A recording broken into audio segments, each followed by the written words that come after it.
ವಿಷ್ಣು ಏನ್ ಮಾತಾಡ್ತಿದ್ಯೋ ನೀನು? ವೆಂಕಿ ನಿನಗೆ ನಂಬಿಕೆ ದ್ರೋಹ ಮಾಡದ್ನ? ಹೌದಮ್ಮ. ಪಾಪ ವೇದ ನಾನು ತಡಿಬೇಡ.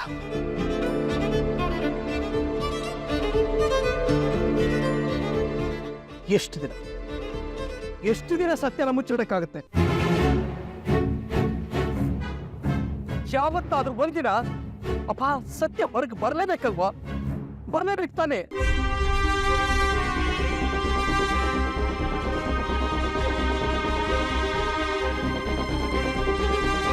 ಅದು ಇವತ್ತು ಬಂದಿದೆ. ಅದು ಇವನಿಂದ. ಏನ್ ಮಹಾಶಯನಿಂದ. ಅಪ್ಪ ನಾನೊಂದು ಕಂಪ್ನಿಯಲ್ಲಿ ಕೆಲಸ ಮಾಡ್ತಿದ್ದೀನಿ ಅಂತ ಹೇಳಿದ್ನಲ್ಲ, ಅದು ಯಾರಿಂದ ಸಿಕ್ತು ಅಂತ ಗೊತ್ತಾ ನಿಮ್ಗೆ? ಯಾರಿಂದ ಸಿಕ್ತು ಅಂತ ಗೊತ್ತಾ ನಿಮ್ಗೆ? ಇವನಿಂದ, ಈ ನನ್ನ ತಮ್ಮನಿಂದ.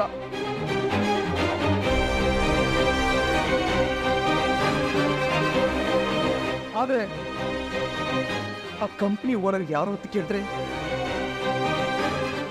ನಿಮ್ ಎದೆಯಲ್ಲ ನಡಕ್ ಹೋಗುತ್ತೆ. ಅದು ಬೇರೆ ಯಾರು ಅಲ್ಲ, ವೇದ ಅವರಣ್ಣ, ಲೋಕಿ.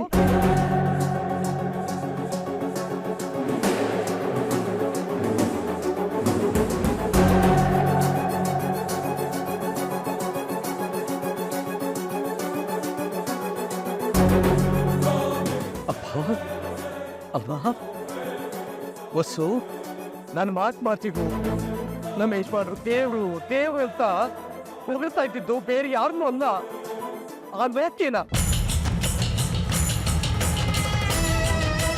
ಆ ಯಜಮಾನ್ರು ಲೋಕಿ ಅಂತ ನನಗೆ ಇವತ್ತಿಗೆ ಗೊತ್ತಾಗಿತ್ತು.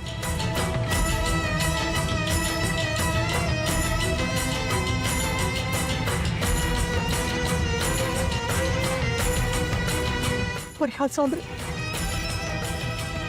ನನಗೆ ಕೆಲಸ ಸಿಕ್ಕಿದೆ ಶಿವನಿಂದ. ಈ ವಿಷಯ ಇವರಿಬ್ಬರಿಗೂ ಗೊತ್ತಿತ್ತು. ಆದ್ರೂ ಹೇಳ್ದೆ ಸುಮ್ಮನಿದ್ರಲ್ಲಪ್ಪ, ಹೇಳ್ದೆ ಸುಮ್ಮನಿದ್ರು. ಆಯ್ತಾ, ನಿನ್ ಮನ್ಸಲ್ಲಿ ಇದ್ದಿದ್ದೆಲ್ಲ ಹೊರಗೆ ಹಾಕಿದ್ಯಾ? ವೆಂಕಿ, ಏನು ಇದನ್ನ? ಹೌದಪ್ಪ, ವಿಷ್ಣು ಹೇಳ್ತಿರೋದಲ್ಲ ನಿಜಾನೆ. ಆ ಕಂಪ್ನಿ ಓನರು ಲೋಕಿನೇ.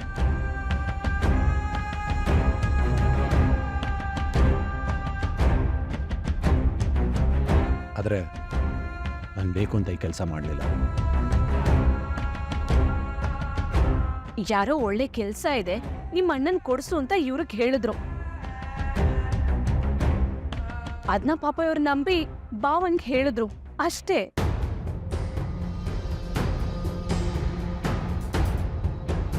ಬಾವ ಕೆಲ್ಸಕ್ಕೆ ಹೋಗಿ 1 ತಿಂಗಳು ಆದ್ಮೇಲೆ ನಮಗೂ ವಿಷಯ ಗೊತ್ತಾಗಿದ್ದು. ಮತ್ತೆ ಅಣ್ಣನಿಗೆ ಕೇಳಿಲ್ಲ? ಹೇಳಲಿಲ್ಲ. ಕಾರಣ ಇದೆ. ನಮಗೆ ಗೊತ್ತಾಗಿದ ತಕ್ಷಣ ನಾನು ಲೋಕಿಗೆ ಫೋನ್ ಮಾಡಿದೆ. ನಮ್ಮ ಅಣ್ಣನ ಕಂಡ್ರೆ ನಿಮ್ಗಾಗಲ್ಲ ಅಂಥದ್ರಲ್ಲಿ ಯಾಕೆ ಅವನಿಗೆ ಕೆಲಸ ಕೊಟ್ರಿ ಅಂತ ಅವನನ್ನು ಕೇಳಿದೆ. ಅದಕ್ಕೆ ಅವ್ರು ಏನು ಹೇಳಿದ್ರು ಗೊತ್ತಾ? ನಮ್ಗೊಬ್ರು ಒಳ್ಳೆ ಕೆಲ್ಸಗಾರರು ಬೇಕು, ನಿಮ್ಮ ಅಣ್ಣ ಅಲ್ದಿದ್ರು ಬೇರೆಯವ್ರು ಸಿಗ್ತಾರೆ, ಕೆಲ್ಸದ ವಿಷಯದಲ್ಲಿ ಯಾವ ಪರ್ಸನಲ್ ಫೀಲಿಂಗ್ಸು ಇಲ್ಲ, ಅವರು ಕೆಲಸ ಮಾಡ್ತಾರೆ, ಸಂಬಳ ಕೊಡ್ತೀವಿ ಅಂತ ಹೇಳಿದ್ರು ಅಷ್ಟೇ.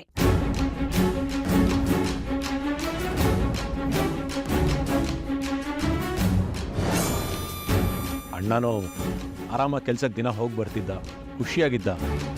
ಮೋಸ್ಟ್ಲಿ ಎಲ್ಲ ಸರಿ ಹೋಯ್ತೇನೋ ಅಂತ ನಾನು ಸುಮ್ಮನಾದೆ ಅಷ್ಟೇ. ಅದಕ್ಕೆ ಮನೆಯಲ್ಲಿ ಹೇಳಿ ಈ ವಿಷಯನ ದೊಡ್ಡದ್ ಮಾಡ್ಲಿಲ್ಲ. ಅಣ್ಣ ಕೇಳಿಸ್ಕೊ, ಸಮಾಧಾನವಾಗಿ 1 ನಿಮಿಷ ಕೇಳಿಸ್ಕೊ. ನಮ್ಮಣ್ಣ ಖುಷಿಯಾಗಿದ್ದಾನೆ, ಎಷ್ಟೋ ವರ್ಷಗಳ ನಂತರ ದುಡಿತಿದ್ದಾನೆ, ಕೈ ತುಂಬ ಸಂಪಾದನೆ ಮಾಡ್ತಿದ್ದಾನೆ ಅಂತ ತುಂಬಾ ಖುಷಿಪಟ್ಟೆ. ನೀನು ಚೆನ್ನಾಗಿರ್ಬೇಕು ಅನ್ನೋದಷ್ಟೇ ನನ್ನ ಉದ್ದೇಶ ಆಗಿರುತ್ತೆ ಹೊರತು ಇನ್ಯಾವುದ್ರ ಉದ್ದೇಶನೂ ಇರಲಿಲ್ಲ. ನಾನು ತಪ್ಪು ಮಾಡಿದ್ದೀನಿ ಅಂತ ನಿನಗೆ ಅನ್ಸಿದ್ರೆ ನಾನು ಈಗಲೇ ನಿನಗೆ ಕ್ಷಮಾಪಣೆ ಕೇಳ್ತೀನಿ.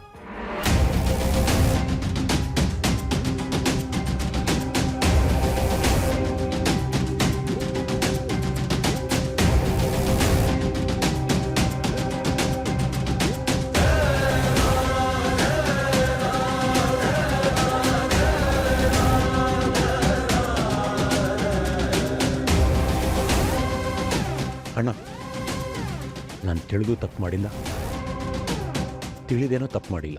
ಬಾವಾ, ನಾವೆಲ್ಲ ಒಂದೇ ಮನೆಯವರು. ನಿಮಗ್ ನಾವಾಗ್ಬೇಕು, ನಮಗ್ ನೀವಾಗ್ಬೇಕು. ನಮ್ ಕಷ್ಟಕ್ಕೆ ಅಂತ ಬೇರೆ ಯಾರಿದ್ದಾರೆ ಹೇಳಿ? ಅಂತದ್ರಲ್ಲಿ ನಾವು ನಿಮಗ್ ನಂಬಿಕೆ ದ್ರೋಹ ಮಾಡ್ತೀವಾ? ವಿಷ್ಣು, ಏನು ನಡೀತಪ್ಪ? ಆ ಲೋಕಿ ಏನಾದರೂ ನಿನಗೆ ಅವಮಾನ ಆಗೋ ಥರ ಮಾತಾಡುತ್ತಾ? ಅಪ್ಪ, ಅವನು ಬರೀ ನನಗೆ ಅವಮಾನ ಮಾಡಲಿಲ್ಲ, ಎಲ್ಲರ ಮುಂದೆ ನನ್ನನ್ನು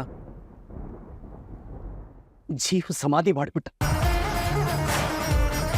ಕಾಸಿಗೋಸ್ಕರ ಏನ್ ಬೇಕಾದ್ರೂ ಮಾಡೋ ಫ್ಯಾಮಿಲಿ ರೀ ಇವ್ರದು. ಇವನು ದುಡ್ಡನ್ನ ಕಳೆದಿಲ್ಲ, ಕದ್ದಿದ್ದಾನೆ.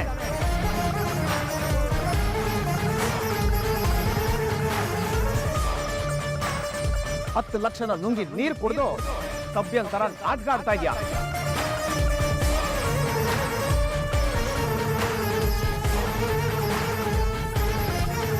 ಇನ್ನು 2 ತಿಂಗಳು, 2 ತಿಂಗಳಲ್ಲಿ ನೀನು 10 ಲಕ್ಷ ರೂಪಾಯಿ ತಗೊಂಡ್ಬಂದು ನಮ್ಮ ಆಫೀಸ್ಗೆ ಜಮಾ ಮಾಡಬೇಕು.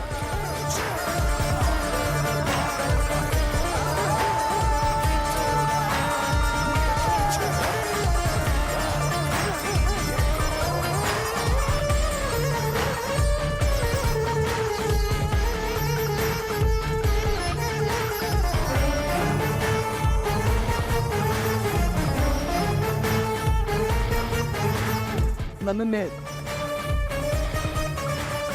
ಕಳ್ಳ ಅನಿಸ್ಬಿಟ್ಟ. ಇದಕ್ಕಿಂತ ಅವಮಾನ ಬೇಕೇನೋ ಹೇಳೋ?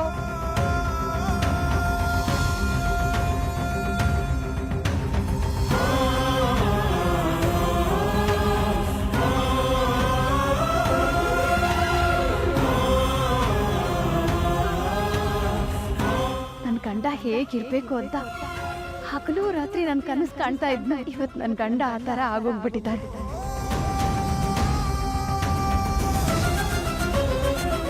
ಬರ, ಎಲ್ಲಿಗೆ? ಯಾವ ಆಫೀಸಲ್ಲಿ ನೀನು ನಿನ್ಗೆ ಅವಮಾನ ಮಾಡಿದ್ನೋ ಅದೇ ಆಫೀಸಲ್ಲಿ ಅವ್ರ ಸ್ಟಾಫ್ ಮುಂದೆ ನಾನು ಚಚ್ಚಿ ನಿನ್ ಕಾಲಿಗೆ ಬೀಳ್ಸಿ ಕ್ಷಮೆ ಕೇಳ್ತೀನಿ. ಬಾ. ವಿಕ್ರಮ್, ಏನೋ ನಾನು ಆಲ್ರೆಡಿ ಅಲ್ಲಿಗೆ ಹೋಗಿ ಅವನಿಗೆ ಮಂಗಳಾರತಿ ಎತ್ತಿ ಬಂದಾಯ್ತು. 10 ಲಕ್ಷದ ವಿಷಯದಲ್ಲಿ ಅವನು ನಿಮ್ಮ ತಂಟೆಗೆ ಬರಲ್ಲ.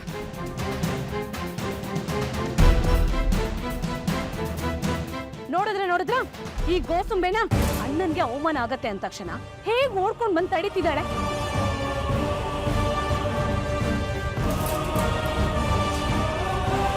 ಆಫೀಸಲ್ಲಿ ಗಲಾಟೆ ಆದ್ರೆ ಅದು ಎಲ್ಲಿ ಇವ್ರ ಅಪ್ಪನವರೆಗೂ ಹೋಗಿ ಅವ್ರಿಗೆ ಅವಮಾನ ಆಗುತ್ತೋ ಅಂತ ಯೋಚನೆ ಮಾಡ್ತಿದ್ದಾಳೆ.